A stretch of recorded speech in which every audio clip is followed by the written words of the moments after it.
Thank you so much for joining us today at our official launch. It is so exciting to see so many people who are interested in making a difference for Rhode Island.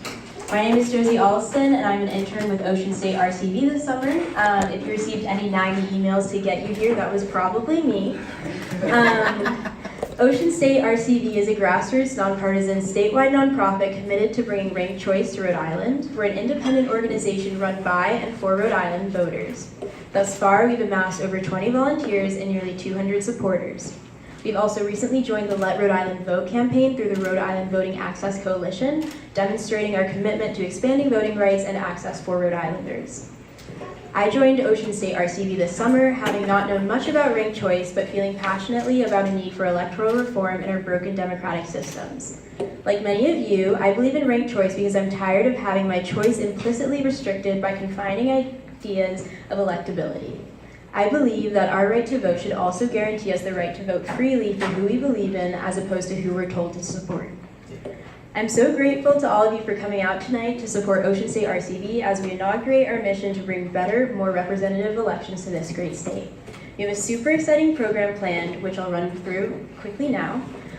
First, we'll be hearing from an incredible keynote panel of RCV advocates and CD1 candidates, who Leah Creiglow will introduce. Then our Executive Director, Michael Garman, and Fundraising Director, Lilia Gwaltney, will run us through Ocean State RCV's strategy and goals. We'll then hear from Nathan Lockwood, the Executive Director of Rank the Vote National, after which we'll disperse into breakout groups corresponding to our different functioning teams, followed by team reports and some brief future planning. Thank you again for joining us tonight, and I'll now hand it over to Leah.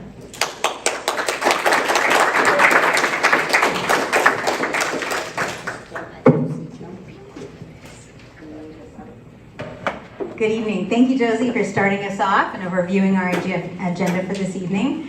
Good evening. My name is Leah Creiglow, and I live in Warwick with my husband. Our daughter lives in Warwick. Our amazing grandson and his cool parents live in Providence. So we are all in Rhode Island and excited to be a part of this movement to make our elections better represent us all. And I also am excited to host house parties where people can have discussions and learn and talk about their own experiences and what ranked choice voting could be.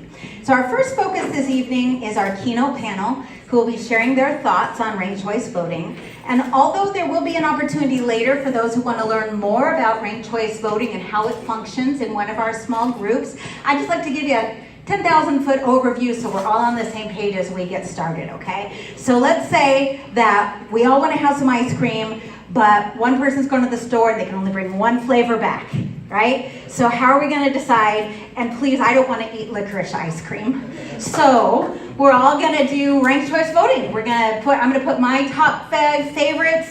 I'm going to rank them in my order of preference. Then you do some wonderful ranked choice voting math that lets everybody's ranked choice filter in until you come up with a flavor that the majority of people say, I'd like a scoop of that. And they come back, and my third choice happens to be what we get to eat. I take my scoop, and I know that I had a part in the decision making. And that's what voting is, right? Voting is having a voice, having a part in our collective decision making. So that's what we're talking about tonight, is ranked choice voting if you're new to the discussion. All right, so we're gonna go ahead and get started with our panel tonight. We're thankful for the presence of these Rhode Islanders who are stepping up and offering to represent us in Washington for Congressional District 1. I think they each deserve a round of applause just for being willing to put themselves out there in our charged political climate. So just to be clear, ranked choice voting, Ocean State RCV is a nonpartisan organization. We do not endorse parties or individual candidates. And we believe that RCV is foundationally a tool for democracy, and it's not tied to any political agenda. However, we do support opportunities to learn about our candidates and what is important to them, especially when one of those values is ranked choice voting. So we emailed all the candidates who declared their candidacy, Democrats and Republicans, and then we invited everyone who qualified for the ballot to come tonight and briefly share how they see RCV as a benefit for our democracy and how it fits within their platform. So that's what they're going to share with me. Let me take just a moment and introduce each of the candidates, and if you would just raise your hand as I introduce you. First, we have Providence City Councilman John Goncalves. Hi, everyone. A resident of Providence as a Ducks Point and Eastside community member for over 25 years. He's a passionate educator and community advocate who has worked to advance issues on education, environmental justice, and neighborhood quality of life. Currently chairing several city council committees, John hopes to continue his advocacy for the Ocean State's working families in Washington. State Senator Ana Quezada. Coming to Rhode Island with her family at the age of 16 from Colombia, seeking political asylum, Sandra has been... No, that's Sandra Cano. Oh, I'm so sorry. I moved ahead. My finger was scrolling too fast. Sorry. Senator Ana Quezada was elected in 2016 and represents the south side and west end of Providence. She has sponsored legislation for causes such as raising the minimum wage and preventing human trafficking. Ana says she has spent the last 6 years making sure the people's voices are heard at the State House. Next, State Senator Sandra Cano. Sandra is the one who joined us, coming from Colombia at the age of 16. Sandra has been serving Pawtucket in the state of Rhode Island in the political arena for the last 10 years. She began on the Pawtucket School Committee and now serves in the State Senate, where she has chaired the Senate Education Committee. Sandra is dedicated to fighting for economic, racial, and social justice and equity. Technical professional, Stephanie Beauté. Settling in Rhode Island when she was in the 7th grade, Stephanie earned her bachelor's degree from the University of Rhode Island and her master's from the University of Maryland. As a senior IT professional, Stephanie has led diverse teams for global enterprises such as GE and believes in partnering with others, tackling complex problems head-on, and crafting solutions that work for everyone. And former Biden advisor Gabe Amo, who is going to be here via a video. He will be here via video this evening. He's a native of Pawtucket and the son of 2 parents from West Africa. Gabe worked in the Rhode Island State House for former Governor Gina Raimondo and in the White House for 2 presidents, President Obama and President Biden. Most recently by serving the Biden administration, helping state and local leaders access resources which became available to them through legislation. Gabe has a strong sense of optimism that if we come together, each of us can have a tomorrow that's better than today. So those are our candidates. I invite you to come up in the same order that I introduced you. Thank you so much. Just going to see what this message here is. Apologies. Make sure everything. Right. So, Councilman John Goncalves. Oh, yeah, absolutely. Floor is yours, Councilman. Thank you so much. Great, thank you so much. Well, thank you all for being here, and if we can give a round of applause once again to the folks who are hosting this tonight, I greatly appreciate that.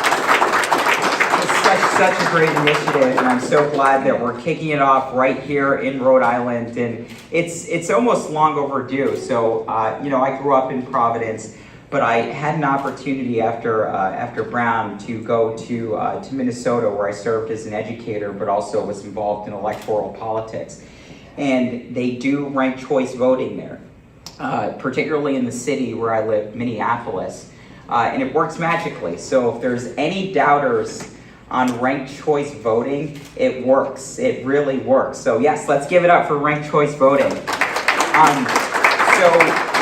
The problem is it's not spreading as far and wide as it should. So right now there are 51 American jurisdictions that have ranked choice voting, which allows over 13 million people all across this country to participate in that kind of process. And I love the analogy that you gave around ice cream. In fact, when they were rolling ranked choice voting out in Alaska, one of the things that they did was they said, well, everyone in Alaska likes fish. So if you had to go into a grocery store and buy several different kinds of fish, what kind of fish would you buy? And that really resonated with Alaskan voters. And now it's a state law in Alaska, but also in places like Maine. But those are the 2 states that are doing it. We need to, again, expand that far and wide.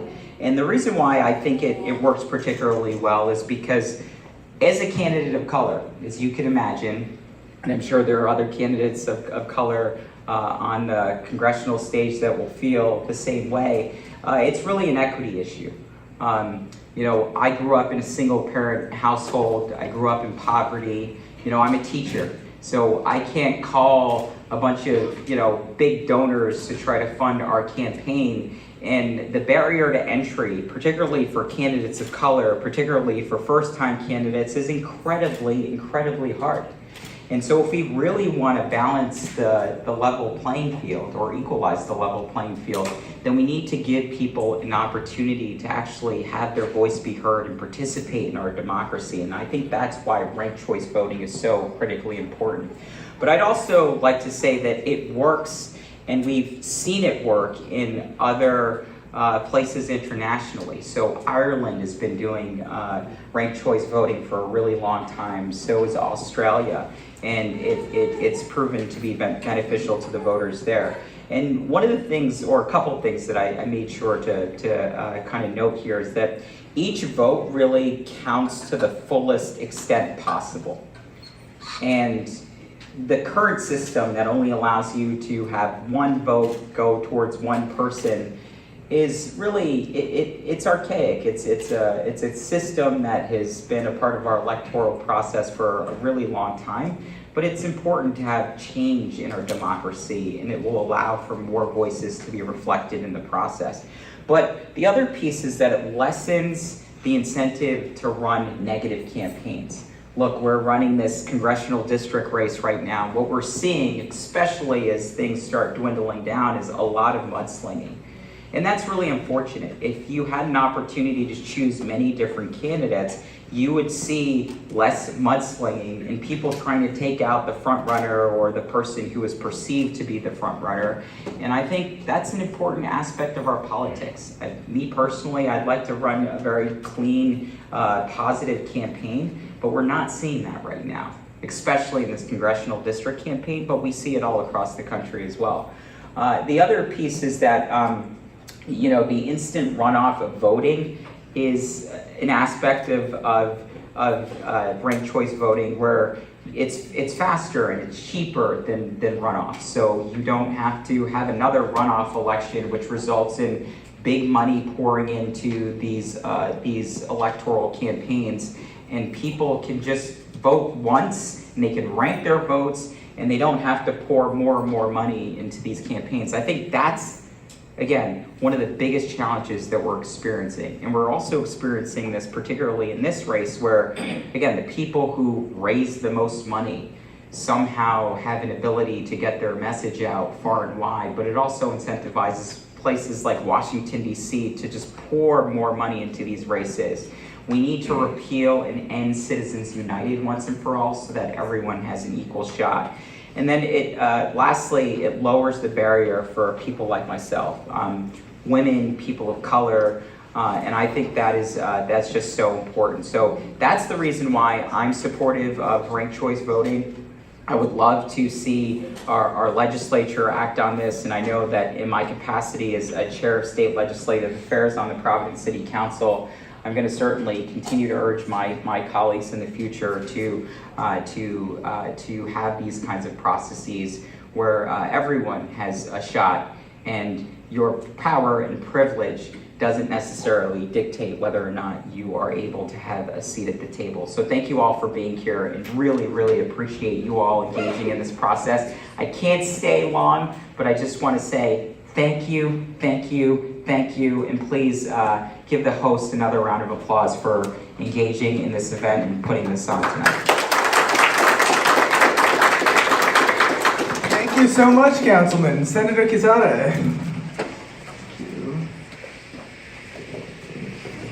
Thank you so much. Apologies for running a bit behind schedule, but the floor is yours. Well, good evening, and thank you for being here. I think it's a great opportunity to be talking about our election and the opportunity to fix the problem that we already have. I listen to the conversation and what this councilman just said. I think one of the issues, especially in the community of color, it would be, we had to do a very educating into this issue for people to be able to know how to do it.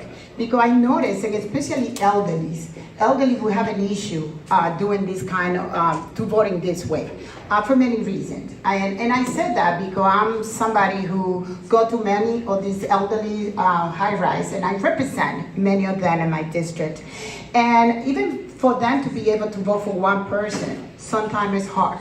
Then I think we had to really be educating our public to be able to do it. I really think it's a great idea, and I think especially in this race, would be wonderful that people have the opportunity to vote for more than one person.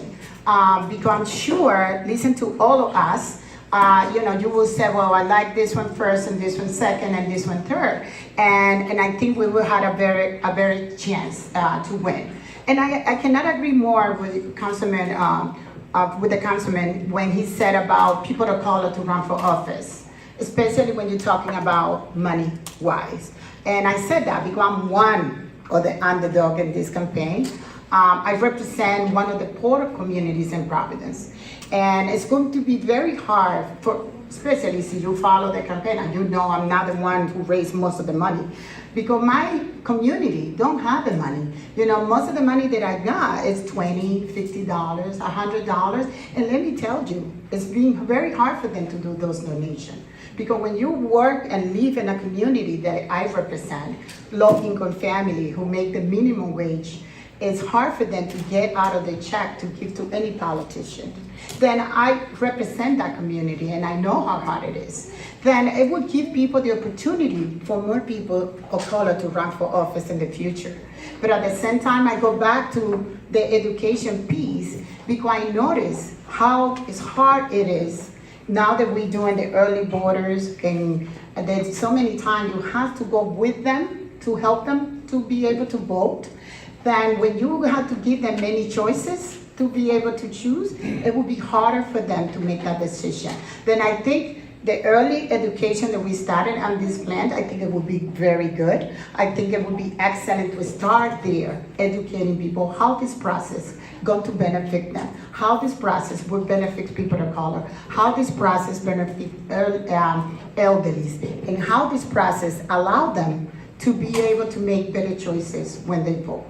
Then I think that's one of the things that I'm not going to talk because, Alaska, they say they did it since 2018, and it's been working fine.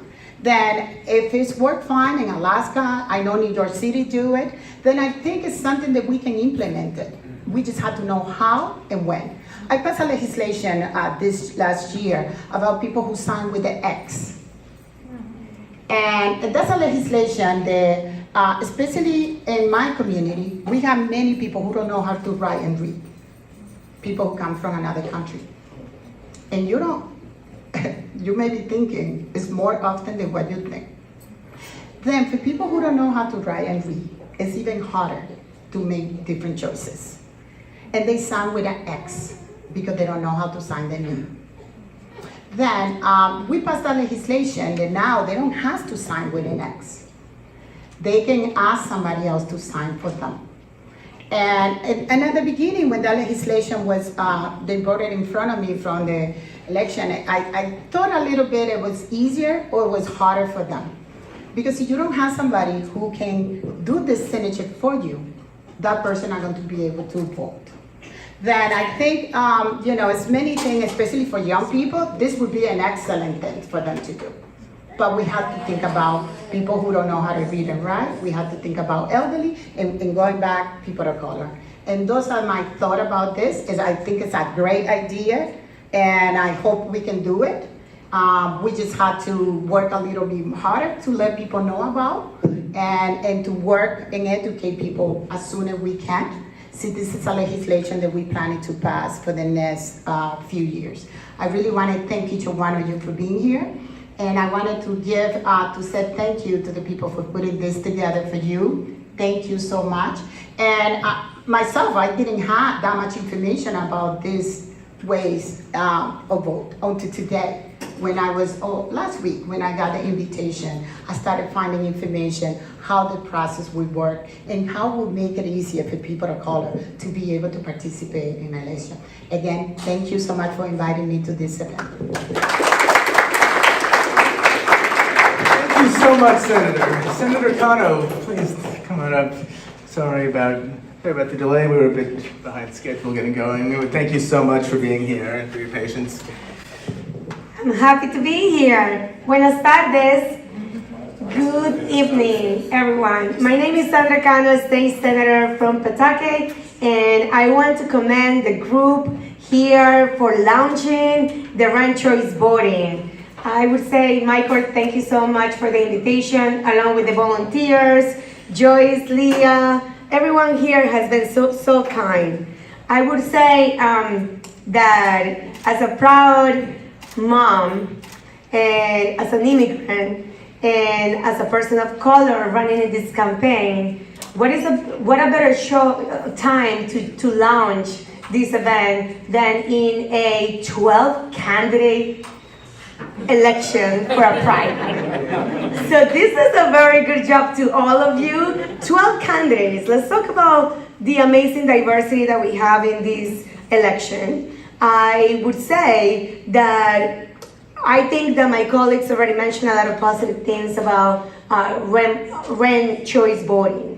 But what I would say I'm very excited about is to make sure that when we do have ranked choice voting, that we really encourage campaigning to be more positive, right? I have always done that ever since I got elected to the school committee and then to the city council and then to the state senate. And I would say that every time I choose to debate the issues, but not the person. I think it's not a good thing, especially when we go into the same party, Democratic or Republican. I know that you are non-partisan here, but I do believe that it's important because as a party, we should always have the unity first. So ranked choice voting actually allowed to that to be happening, because let's think about it. If I are not the first choice, I want to be the second choice. I want to make sure, and people in this country are tired of division. And people in this country are trying of like our democratic values and also our democratic choices to be so divisive. Like now people don't talk to each other to get policy work for others. So this is a very good way to encourage that behavior. Not only that, but I think that I am very, very excited that you are having this group of volunteers doing civic engagement in Rhode Island, because that's really what ultimately does. It engage people in the civic process. I do believe that if we want our democracy to work, people need to understand how to see their choices and how to see the candidates in front of them. And I think Senator Quezada said, if you don't like, you may like something about one candidate and then another about another, you could always rank that choice. I'm also going to say something different. Last legislative session, I was very proud to see Senator Val Lawson actually put a legislation, and Senator Val Lawson is one of my supporters and a friend. And that legislation, what it aims to do is to make sure that we do primary presidential elections ranked choice in Rhode Island. Not only we were able to introduce the legislation in the Senate, he was able to co-sponsor it, but guess what? She did an amazing job at the State House with a lot of the General Assembly members, and what she did ranked vote choice in the hallways in one day, and people could do the ranked choice voting for chocolate. We were talking about ice cream, she did it for chocolate. So I was able, not only she had pieces of chocolate in front of people and they taste, and then you could get to choose what's your first choice and second choice, and that was the best way to making sure that we have some good results. And it was good because she also not only announced in the floor of the Senate like how it worked, but people get to go to the process at the State House. So we can do it. There is a legislation already at the state level that is happening to be introduced. Make sure we organize.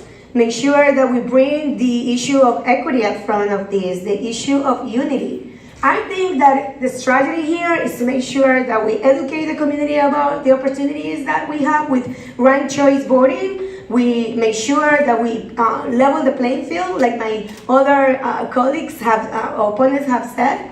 And lastly, I want to say, I would love to stay here longer. But I think I told Michael that I do have a commitment at 7, and it's a forum going up at 7 p.m. And I wanted to make sure I was present just to tell you that you do an amazing job, to tell you the positive things about ranked choice voting, and also to tell you that I'm very excited to already doing positive campaign as a candidate for Congress, because I really think that we need to do the best job to represent people of Rhode Island in a manner that they see about the issues, and I love to help people through policy, and that's why I'm running for Congress, because I really want to help. So that being said, I want to thank you for the opportunity today. I want to say good job. I'm happy to be part of the launch, and let's get this going. Thank you so much, Senator. Thank you. Miss Beauté, it's all yours. Thank you so much. Thank you. I know that we are pressed for time, and so I'm really excited to hear a lot of folks support ranked choice voting, but even more so, especially with all the candidates that are running and their colleagues that are endorsing them. So they'll get this passed, right? Because we're talking about democratic unity, so I'm sure that they will ensure, I know that they're running out the door, but they're going to ensure that this, in fact, passes through. So I think that that's important. One of the main things that I love is data. I'm a big fan and a big proponent of data and the accuracy of data and having that reflective. And when you omit certain pieces of information, it's not really reflective of the entire general public. I know that we gave the example of fish. I know we gave the example of chocolate. But what if you have folks that don't like fish or chocolate, and those are their only choices, right? And I'm not saying that that's the best combination of sources, but and so making sure that that is fully reflective of what your options are really captures your vote. And that is the whole essence of democracy. It's being able to capture your vote in an accurate way that reflects the population at hand. And so if you, for example, with political polls, I find them very interesting because it's only a segment of a group based on whoever shares that poll. Then you don't really get reflective of what the entire scope of the problem is. And so how can you actually make an informative decision with biased information or with skewed data? And so ranked choice voting really curves that, right? So it really allows you to see the full pendulum of what your options are, and then being able to make an informed decision based on what your preferences are, right? And then having the entire population reflect that. So whether you are a Democrat or a Republican, your vote in fact counts. I think we have a unique situation here because I'm a fan of data, that if we actually had ranked choice voting in this election, we would see a different outcome. And unfortunately, because of the way that it is, a lot of folks might land in the 5% or 2%, or even based on low turnout, people would get low numbers. And so what does that do? That incentivizes someone like me to run again, right? Because it's like, you didn't even win by that much, so how do I know that folks really wanted you to win? And then you're gonna be like, ticked off, that why did she show back? Oh, well, you didn't really win by that much. And so I really wanna hear from what the voters have to say. And so I think that being able to leverage accurate data is very, very important. It's beyond politics, it's really reflective of the voices of the individuals, and I think that that's the most critical piece. And so thank you for your time, and thank you for organizing this. This is recorded, I'll say it again. I hope the legislators in the Senate and the House will pass this, since it's there. Thank you so much, Ms. Beauté. Thank you. We really appreciate your time. We appreciate having you here today. Our final candidate we're going to hear from is Mr. Gabe Amo, who was unable to join us in person, but he's submitted a brief video in support of ranked choice voting, which we will play now. My name is Gabe Amo, candidate for Congress in the 1st Congressional District. First, let me say congratulations congratulations to Ocean State Ranked Choice Voting for your statewide launch. I want to thank you for giving me the opportunity to speak with you virtually. As you know, and as people across the country know, democracy in our nation is at risk. Certainly the presidency of Donald Trump and the MAGA Republicans in Congress and in state legislatures across the country threaten to undermine our election for years to come. That's why I'm proud to support efforts to improve our electoral system, to reinstill faith in our democracy and ensure confidence in the selection of our leaders, because it is so important. And so ranked choice voting has shown to be successful in other places like Maine, and I'm supportive of trying it out right here in Rhode Island as a pilot effort, seeing how it works, and then if we need to tinker with the things that do not. With any big change to a process like voting, there needs to be a robust discussion with stakeholders, people like election administrators, local boards of canvassers, and of course, most importantly, actual voters. So I look forward to this process moving forward. I'm happy to see young people in particular leading these efforts, and I'm happy to be supportive in any way I can. So again, thank you for providing me an opportunity to speak with you, especially being able to do it remotely. And I hope that everybody has a wonderful night. Onward for the work ahead. Take care.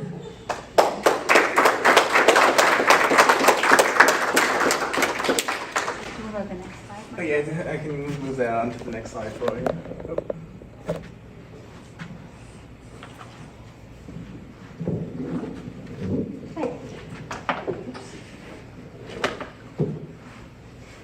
So just a couple of pieces to finish up that section. Thank you so much to all the candidates. It really was great to get to hear them and see them all. I found it very educational. No matter whom you support, just a note that the Republican primary is being contested as well. So we hope you'll vote in the upcoming primary if you live in Congressional District 1. Early voting runs through Monday the 4th of September, and election day is Tuesday the 5th. The mail ballot application deadline has passed, but for anyone who has one, it needs to be in the hands of the Board of Elections by the time polls close on election day. So make sure you get your vote in. So next, Mike Garman and Lilia Gwaltney will be sharing with us about the strategy and goals of Ocean State Ranked Choice Voting. Thank you so much, Leah. Thank you. We're really glad to have heard from all our candidates. So we're in early stages, like Senators Quezada and Cano talked about in their remarks. It's incredibly important that we get out, spread the word to as many people as possible. We're educating voters and really being intentional about whom we reach out to, trying to get in touch with as many groups, as many communities, trying to build a coalition that's as diverse as possible in terms of ideology, in terms of background, in terms of experience, all these different ways we want to make sure that our movement is working for everyone and includes everyone in it, because we truly believe this is a change that can work for everyone. We want everyone to be part of it. So our early goals are to reach 5,000 supporters, 500 potential volunteers on our list. Again, this is not an easy job, this is not a quick job, this is something we believe we can do, and the more people we have here, the more people who are talking to voters, presenting to community groups, the better we're going to be at bringing that about. Again, we want to mention that we're part of the Let Rhode Island Vote Coalition, as part of Let Rhode Island Vote campaign, as part of the Common Cause of Rhode Island Voting Access Coalition, and we're happy to support their advocacy efforts. They're currently working on a measure that would implement same-day voter registration in Rhode Island. We think that's a common sense, practical, and very important cause. We're so excited to be working with them, working with other coalition partners like the Democratic Women's Caucus as part of the Let Rhode Island Vote Coalition, the Women Project, the Providence branch of the NAACP, all these different groups that are really aligned behind the support of voter advocacy and voter access and voter choice. Next stage, as Senator Cano alluded to in her remarks, there is a legislative effort underway right now. It was sponsored by 10 members of each house of the General Assembly in this past session. Representative Kislik and Senator Lawson, both of whom are from East Providence, are the lead sponsors of that. So in this phase, we'll still be working, of course, on building our coalition, reaching as many folks as possible, but we'll be especially interested in targeting the districts of key legislators, like committee chairs who control the flow of these bills to the floor of the legislature, floor of the General Assembly, making sure those folks are out there talking to their legislators, pressuring them to support ranked choice voting. But again, we need a strong base. We need as many folks as possible who support our movement so we can point to this and say, look at us, we have a strong group, we have a passionate group, this is something voters care about and understand. That's why that voter education piece remains crucial throughout. And we think presidential primaries are an excellent place to start for several reasons. One is that there's already a legislative effort there, so there's already support. Another is that in Rhode Island, the presidential primary, as you all know, is on its own ballot. It's the only race on the ballot when you go in to vote that day, so it's a bit less intimidating than walking in there and seeing 15 different ranked choice grids when you've never used that before.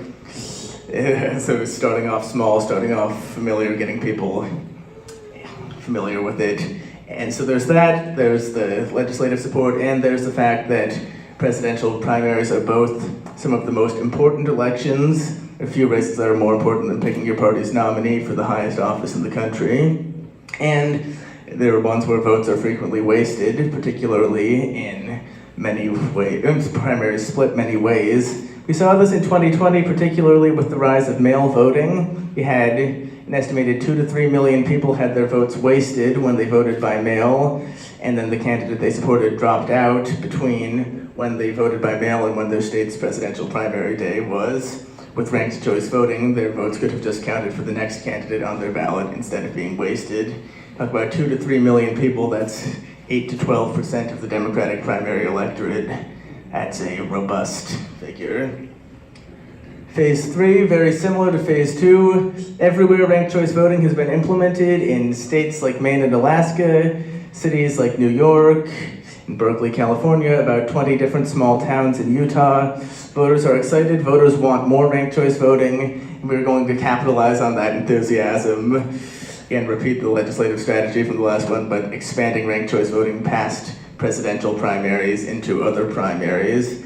And in some ways, this is especially more important in Rhode Island, where the Democratic primary, regardless of how you feel about that, is often the de facto general election.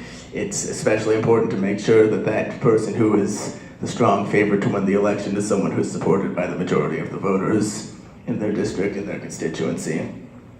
And the final phase, again, this is well down the line, which ranked choice voting for general elections will likely require a constitutional amendment to require 2/3 of each house of the General Assembly and a simple majority of voters at the ballot box in the next election. So again, this is really a key stage where it's important that we, as many people as possible, know what it is, know how it works, know why it matters. By this point, voters will have been familiar with it from using it in primary elections. Voters will be excited about it, will have an idea of how it works. This will not be easy. It's hard to get 2/3 of anyone to agree on anything, let alone the General Assembly to agree on passing this. But this is our long-term, deep, far in the future. This is where we would like to see ourselves end up someday. With that in mind, I'd like to welcome up Nathan Lockwood. Nathan is the Executive Director of Rank the Vote USA, the national nonpartisan group that works to support ranked choice voting movements like us. Before joining ranked choice voting on the national scale, Nathan was one of the key leaders in the statewide movement in Massachusetts, Voter Choice Massachusetts, that built one of the strongest statewide movements in support of ranked choice voting and got millions of citizens to support a radical change to our electoral systems. Nathan has on hand to offer some words of wisdom, and we're so glad he could join us tonight. So please welcome Nathan.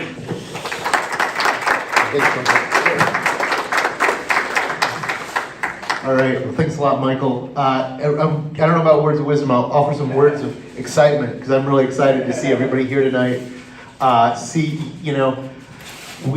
First of all, good to be back in Rhode Island. My family lived in Tiverton when I was born, so I spent the first couple of years of my life down here, which was a lot of fun. The little of it I remember. Anyways, Massachusetts. So Rhode Island. I hope you folks realize, how important what you're doing is. And as a few of the speakers, including Senator Quezada and others have talked about, there's a learning curve if you want to change voting, right? Like, we've been voting the same way for about 200 years. And when you learn about ranked choice voting, I think most folks see that it offers a lot of real big advantages that folks have talked about tonight.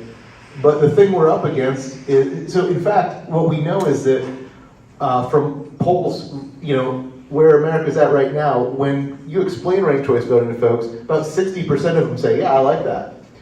But most people still haven't heard of it. So that's why the work of Ocean State RCV is so important. And it's an opportunity, a lot of great things happen in Rhode Island, and it's an opportunity like this where a small state can make a big difference. Another relatively small state population-wise, back in 2016, folks there wanted to improve their elections, and I'm talking about Maine, and so they decided to become the first state to pass ranked choice voting for all their state and federal elections. And that's really what inspired the folks in Massachusetts that got me involved in it. And so now Rank the Vote works with over half the state, groups like this one in over half the states in the US. And some of those groups started a few years ago, and they're in states right now, like there's a group we work with in Illinois, Fair Vote Illinois, that formed about 4 years ago. And 2 weeks ago, Governor Pritzker signed legislation to study implementing ranked choice voting for presidential elections, which was a big deal. And last year, that same group got ranked choice voting passed in the city of Evanston, just outside of Chicago. And they got it passed with 82% of the vote there. So that got folks in Chicago excited, and now all Illinois is talking about what a great thing this could be for them, especially after a mayor's race, which was very similar to your congressional primary here with a lot of candidates running. And even the winner of that race was like, yeah, this would be a good thing. Let's work towards that. So I just want to thank everybody for being here. This is a great launch. Like there's states that started going down this road a few years ago. And then it's exciting to see the progress they've made. I remember in Massachusetts when I got started, and Michael and Lilia have shown you some of the goals and targets.